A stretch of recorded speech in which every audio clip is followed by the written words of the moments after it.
Hey everybody. Alright, so I've seen a couple videos on how to change out the bushings on a 2016, 2017, this model era of a Mazda 3. I think this goes the same for the Mazda 5 van. Anyways, my sister's car, and we're changing out the sway bar bushings on it. The videos that I've seen, people have been struggling with it quite bad. With the right parts, I think it's actually pretty easy to do. I had these out in maybe 40 minutes or so. I'll show you how. Okay. Now, apologies, because I am halfway through this repair already. Like I said, I was following somebody else's stuff, and then I kind of decided to do my own thing here, and realized it was actually much easier to do. So the first thing that you're going to want to do is over here, I've already removed it, but there's this little heat shield that goes right over the exhaust right here. Now, another thing is, jack up your car. I find it a lot easier to get under here. Right here is your sway bar. I've already removed the two, so of course it's disconnected and able to move. But the tools that I used, by the way, it's 3 10mm bolts for the heat shield, and then it also runs these little plastic tabs right here that just kind of go right here, so that way it connects. Once you remove that, the bushings and the sway bar actually sits right here. These are the 2 bolts, so it goes down from the top, and the other 2 right here, sorry, not that one, this one and this one, which are these 14mm, so they just go down underneath. Now, I did use 2 separate tools. 14mm, very much worth it. You don't really need the stubby, but I used this stubby 14mm with a flex head ratcheting wrench. Of course, I went to Harbor Freight and got these. Why not? They're lifetime warranty. The inconvenience is you have to go back like every month to get a new set because they do tend to break. Just kidding, Harbor Freight. Kinda. Anyways, and another one too. So I got 2 of these, a stubby and a longer one as well. And the other thing that I used, of course, was just a ratchet with a 14mm stubby as well, including one of the longer 14mm as well. All 14. But, pardon my face right here. Once you have it undone, I use the 14mm end wrench, the longer one, the ratcheting end, and you can get right to it from here. It's a little bit of a pain. You got to wiggle, but yeah, you can undo it. The other one, as you can see, you can get your arm all the way up in here. And then I just sat here with my ratchet, getting that off. This side is a bit tighter. What I did was another, 14mm ratcheting end wrench. It takes a while to get it undone, but you can get it undone. And the other one too, you just get your hand up in here. That one I used my ratchet with the longer 14 socket, and then I switched it to the short because it will eventually walk itself all the way out, that the ratchet will then get stuck on the body of the car. And that's it. So now you're here for the reversal process, but I hope this helps. Because some of the other videos I've seen, people were struggling with this, taking 4-5 hours. I'm hoping to have this done in less than 2. So, there you go. Now y'all can definitely see. Alright, so this bushing I already put on. You just pry it apart and slide it on. It does need to go on the left side of this right here, little collar. You could say that keeps the bushing from sliding all the way left and right. There's one on the other side as well that you might be able to see. There it is right there. And so let's keep going. Alright, both bushings are on with it disconnected. You can pick this up and kind of move it back and forth, but you can see the bushing right there. You just pry it apart, put it on. You can wiggle around. I put my arm over on this side to get up to it to help squish it down on. Same with this side. Put your arm up through here there's room. You can find it, and then you can get directly to that bushing as well. As you can see, because of the exhaust right here, this left side was easier to do. I could actually put my power ratchet on it to break it loose. Well, not to break loose, but to get it off. Whereas this side is much tighter. That's the one where you're gonna have to just be patient. Be patient with doing it. All right, let's get the caps on. I wonder if there's a way I can set this up where you can see.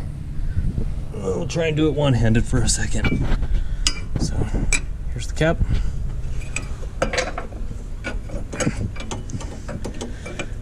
I should have went the other direction with my other arm. There we go. You can see that. That will just slide down on. You get the point. I need my other hand for a minute. And then the two 14mm bolts. Let's just show those real quick. Got my pile of them right here. Just goes down and through the top and into, and into that. So there's two right there. Okay, so be patient with these. It takes a minute, but you can see, you kind of can't. Here is one of the 14mm bolts. The other one is right here. I don't know if you can see that or not.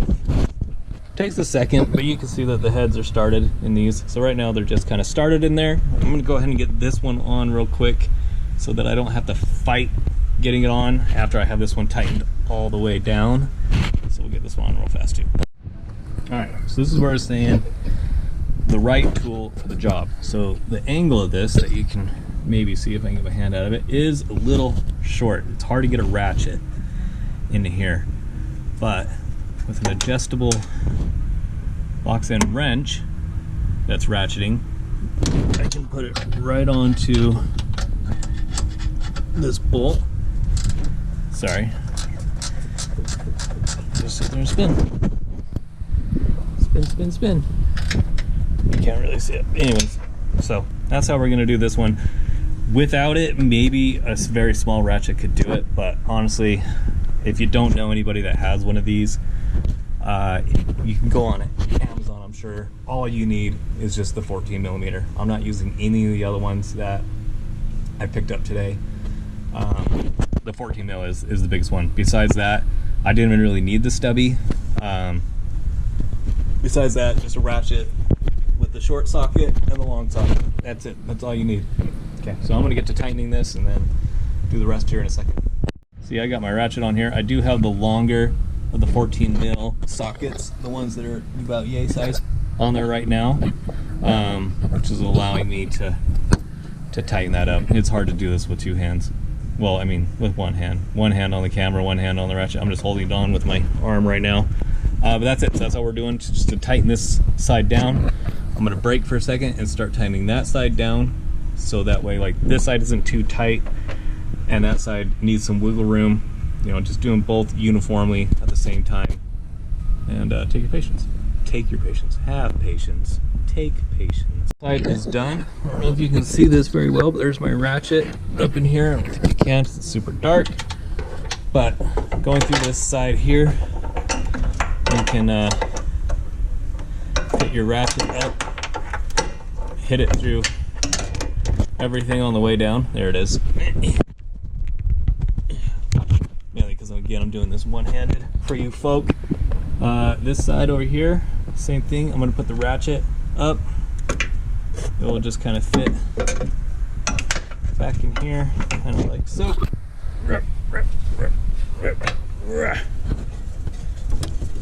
Lost my ratchet. There it is. So you go around. I don't remember exactly how to do this, but yeah, it's easy enough. Like I said, you just need those parts. Okay, I need both hands. Is in. So that's about as far as down as they need to be. They're nice and tight. You'll be able to see that from here. We're just gonna throw this heat shield back on, lower the car down, and see how it does. So 1, 2, 3, 10mm.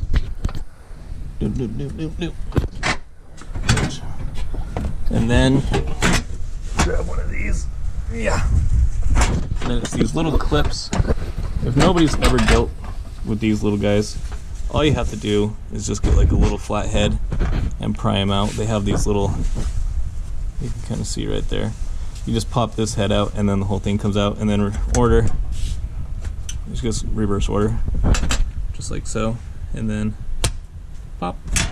One of my favorite tools for using that is this right here, which if you have one of these are for removing door panels. They're mainly actually designed for removing these little guys, but if you don't pop that little clip, let me just kind of show you. So you put that end in there, you just pop it out and then remove. And again, have the head out, install, push. And it's 1, 2, 3, 4, and then this whole piece will come down, and then just tighten up these as well. Right, sister took car for spin, no longer making squeaking sound. So if you have one of these and when you're turning and going over a bump, there's a good chance that it's your sway bar bushings. A good way to be able to tell is by getting somebody to, you don't want to push down on the fender too much, you can. One of the better ways, sorry sis, is get up on the car, just jump. You jump up and down right there and it goes, then there's a good chance that your suspension needs to be replaced. Luckily for her, it was just those sway bar bushings, so hope this video helps. It would be, that wasn't bad. That wasn't bad. Again, get the right tools, borrow it, go on eBay, buy one 14mm adjustable or flex head ratchet. That's all that you need, and then a ratchet with a deep and a shallow socket. 14mm is all of it. Again, just to show you, this guy right here is what you want. You want that swiveling head, and you want it to be able to ratchet. That will make your life so much easier with doing it. So, all right, okay, that's all. See you guys. Bye.